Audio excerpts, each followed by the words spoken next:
Okay, so today we're going to tie the improved Sparkle Dun. This was a pattern originally tied by Craig Matthews and John Jurasek from Blue Ribbon Flies. Started out as the original Sparkle Dun and evolved into the improved. It's a mayfly pattern that I really have become quite fond of over the years. So we'll begin by just putting down a little thread base here. The wing is going to be tied in just like a typical Comparadun. One of the things that you need to take into consideration is the hair you're using. You can't just use any hair for tying Comparadun wings.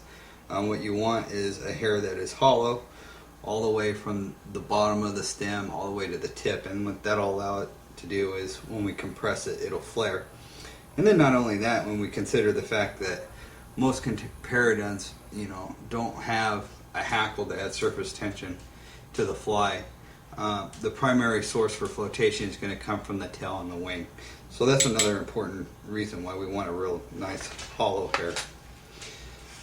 So we just went ahead and stacked our hair here, and we're going to place the hair on top of the hook, and we want this wing to be about the length of the shank of the hook.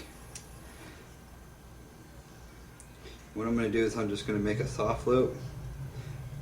I'll make a second one and a third one, and then I'm going to pull straight down. And you can see that hair really flare and pop. That's what we're looking for. And we'll take the butts here. I'm going to wedge my scissors in there and just go ahead and trim those at an angle.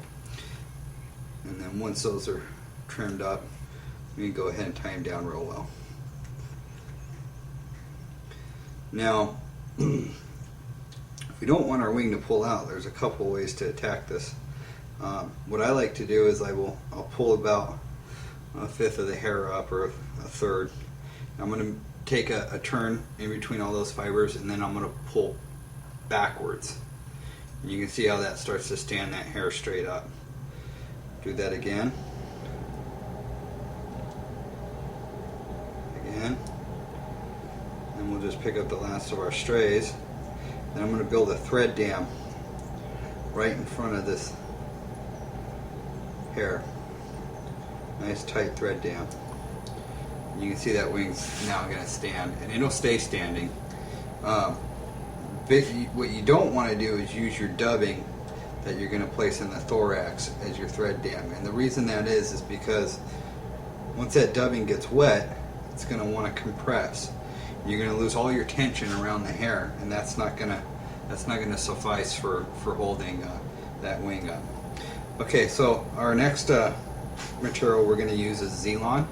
This is a dun colored Zelon here, and you don't want to use Antron. Antron will sink versus Zelon, which floats, and because, like I said, this fly doesn't have a whole lot of material to it that's going to add in flotation, we don't want to make the problem worse by using Antron, which is going to want to sink the fly. So we'll just go ahead and tie that in, and we're going to trim it off at the back, and we just want a little tag of that Zelon there, and what that's going to simulate is a shuck.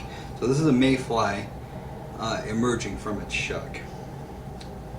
And then our next material is, if you look on the underside of a partridge skin, you'll find near the legs these really nice kind of white plumes, and they're almost a cross between like a marabou and a CDC feather. And this particular color is kind of a nice yellowish color, yellowish gray, and it really makes a really nice feather for tying PMDs. Now, the reason I like using this is because actually this feather has a fair amount of oil in it. And I'm just going to lick it like so, and that'll kind of bind those fibers together so we can tie them in. We're just going to place it right over the top of that Zelon, and we're just going to make some fast wraps over it. Now the body here is going to be a combination of the coloring coming from this feather we just tied in and this thread that we're using, and the thread is a uni 8/0 and the color is a rusty dun.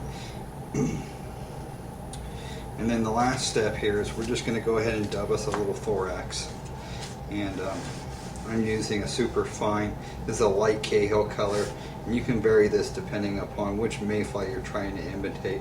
This one you know, I'll fish this exact pattern for, you know, your pale morning duns, your PMD hatches. I'll also fish it for a lot of the flab hatches, the smaller western green drake that you typically find out in the Rockies and on some of the western streams. I'm really a big proponent of shape and size being the two crucial elements to a successful pattern. I really haven't found that color makes all that much of a difference personally.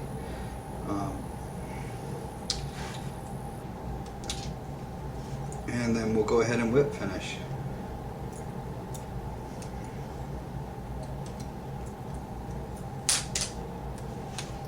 We'll just go ahead and flare that wing out 180, and there you have the improved sparkle done.